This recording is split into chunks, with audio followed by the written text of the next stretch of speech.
Halo, Assalamualaikum. Saya Rizaldi Harisman. Ketemu lagi di channel YouTube Bumi Tauhid. Hari ini saya pengen sharing tentang 5 soft skill wajib yang harus kamu kuasai sebelum kamu menjadi pembisnis, menjadi pengusaha, menjadi seorang negosiator, atau ketika kamu ingin memimpin tim apapun. Soft skill ini tidak pernah diajarkan di bangku-bangku sekolah atau di bangku-bangku kuliah. So, pastikan kamu dengar sampai akhir ya. Disclaimer dulu. Kalau semua soft skill yang akan saya bahas pada kesempatan ini adalah pengalaman saya pribadi. Jadi kalau kamu dapatkan ada materi-materi yang di luar dari materi yang saya bahas, atau kemudian ada sumber-sumber yang bisa melengkapi apa yang saya bahas, lengkapi di kolom komentar ya, supaya kita akan banyak insight dan masukan-masukan yang bagus untuk kita semua. Kedengarannya agak jahat ya, tapi ini adalah tentang bagaimana kita memahami orang dengan cepat dan tepat. Di dalam dunia bisnis misalkan, kita sering ketemu berbagai macam karakter orang. Ada yang keras, ada yang cepat, ada yang tanggap, ada yang reaktif. Bahkan ada orang-orang yang suka ngulur-ngulur waktu. Kalau kita bisa membaca orang, maka kita bisa tahu cara menghadapi orang dengan tepat dan dengan benar. Misalkan saja di dalam dunia kerja, ada karyawan yang akan lebih semangat jika dikasih target yang jelas. Tapi di sisi lain, ada juga karyawan yang lebih senang ketika dikasih kepercayaan dan dikasih ruang untuk berekspresi. Ingat ya, people hacking itu bukan manipulasi, tapi dia adalah kecerdasan sosial dan empati. Dan ini penting banget untuk kamu yang ingin menjadi pemimpin atau sekedar ingin bisa bekerja sama dengan baik dengan tim kamu. Yang kedua,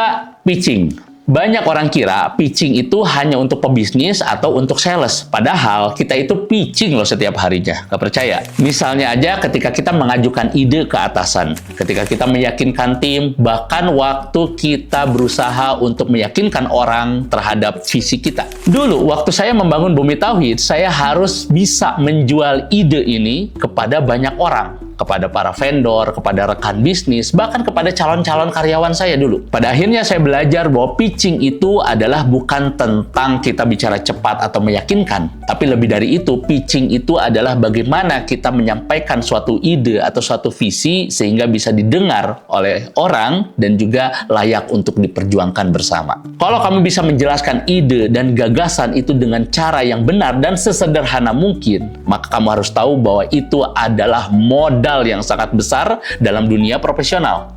Selanjutnya, negosiasi. Jujur, dulu saya mengira bahwa negosiasi itu adalah tentang perang harga, ya. Tapi setelah saya sering berkomunikasi dengan vendor, dengan klien, akhirnya saya memahami bahwa negosiasi itu adalah tentang bagaimana kita menemukan titik tengah atau titik kompromi, ya, yang sama-sama menguntungkan antara satu pihak dengan pihak yang lainnya. Maka negosiasi itu adalah bagaimana membuat dua pihak itu sama-sama untung, sama-sama senang. Bukan tentang yang satu menang, yang satu kalah. Dan di dalam Islam pun konsepnya sama. Kita diajarkan di dalam muamalah itu untuk berlaku adil dan sama-sama ridho. Jadi kalau kamu ingin naik level di dalam dunia profesional, maka nggak bisa nggak. Kamu harus asah skill negosiasi kamu. Karena di dunia kerja itu bukan tentang perintah dan patuh, tapi tentang komunikasi dan kesepakatan.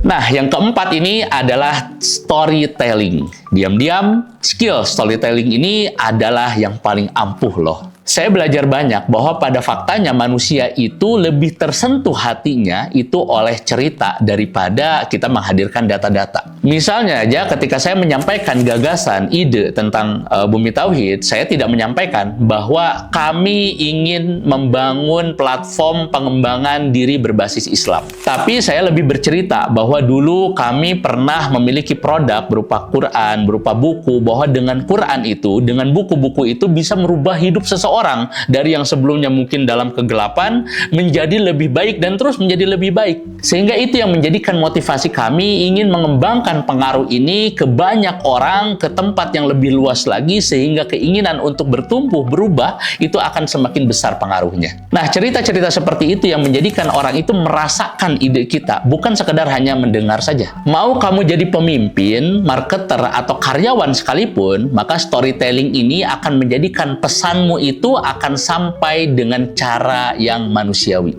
Dan yang terakhir, networking. Ini mungkin terlalu banyak kamu dengar dimanapun, tapi masih banyak yang sering salah paham. bahwa networking itu bukan tentang banyaknya kenalan atau jejaring, tapi networking itu tentang bagaimana kamu menjalin hubungan dan mempertahankan hubungan itu dengan niat yang tulus. Banyak peluang besar yang hadir dalam hidup saya itu bukan hadir karena lowongan yang besar, tetapi karena hubungan baik yang dijaga dengan niat yang baik. Jadi mulailah dari hal-hal yang kecil. Mulai dari membalas pesan dengan sopan, membantu orang tanpa pamrih, dan jangan lupa menghargai setiap orang. Meskipun setiap orang itu tidak memberikan timbal balik sekarang. Karena bisa jadi orang yang kamu bantu hari ini bisa membuka pintu-pintu rezekimu di hari esok. Nah, itu tadi beberapa soft skill yang menurut saya itu penting banget yang tidak kamu dapatkan di sekolah atau di bangku-bangku kuliah kamu. Faktanya, dunia kerja hari ini nggak cuma butuh orang pintar saja, tapi membutuhkan orang yang bisa berkomunikasi dengan baik, beradaptasi, dan juga bisa saling memahami manusia. Dan yang menarik, apa yang kita pelajari tadi itu semuanya ada di dalam Islam. Tentang adab, tentang empati, tentang kejujuran, dan juga tentang bagaimana kita menghadapi sesama manusia. Insya Allah melalui channel ini kita akan membahas semuanya itu satu persatu lebih dalam. Jadi kalau kamu merasa bahwa video ini bermanfaat, maka jangan lupa ya, subscribe, like, komen, dan share seluas-luasnya. Share juga ke teman-teman kamu yang juga sama-sama ingin berkembang. Saya Rizali Harisman, sampai jumpa di video berikutnya.